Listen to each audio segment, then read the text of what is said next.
most common cause of a team being late, not having everything done at the end of a sprint, is that everybody is working on their own thing. And so everything is open. If you look at the Scrum board, everything is open and nothing is done.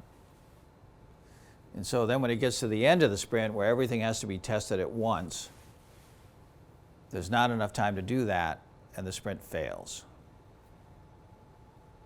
So the challenge is how to get people working together in a way that systematically brings stories to done so that at the end of the sprint, everything is done or the least amount of things are not done.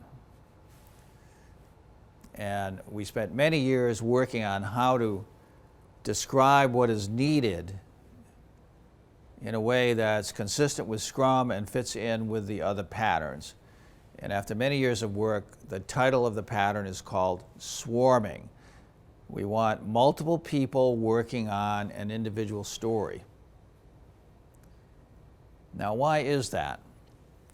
Well, we know from Jerry Weinberg's book on quality software, he did an analysis of what % of time is available for people to do actual work if they're working on multiple projects. If they're working on one project, they have 100% of the time on one project. If they work on two projects, they actually lose 20% of the time. They only have 80% time availability. That loss is caused by context switching. You're switching from one thing to another, causes a reset. Both mentally, also may be timing, may have to move to a different place, may have to log onto a different system. All these things cause loss. 3 projects, you lose 40% of your capacity, only have 60% availability. 4, you're down to 40% availability. If you're working on 5 projects, you only have 25% availability to work on the project. So you're systematically reducing the productivity of the organization. And many organizations today have individuals, teams, and even the organization itself working on many projects that are all top priority. And this creates massive dysfunction and incredible slowness. So from a team's point of view, the way that you can make yourself immediately a lot faster, reduce frustration, have a happier team, from the team perspective, is to try to focus what is the most important story. Let's put as many people on it as we can. Let's get it done as fast as possible. We probably won't be able to put everybody on the top priority story, but let's load that one up first, then go to the next one, put as many as we can on the next one. And so now we have fewer stories in progress than we have members of the team. That would be a symptom of swarming. Why is that so critically important? Because swarming raises process efficiency.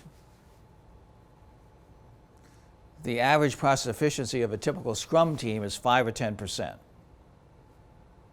That means if something takes an ideal day of work to get done, if you look in their Scrum tooling, it's taking 10 days to get to done in the tool. That means one day of work took 10 calendar days and the process efficiency is 10%. Okay. That is going to make the team really slow. The definition of lean is at least 25%. Now, what if you put 3 people on that story and they all worked on it together and they got it done in one day?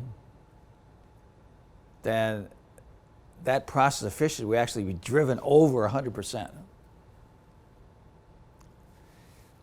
The raise in process efficiency automatically generates an increase in velocity.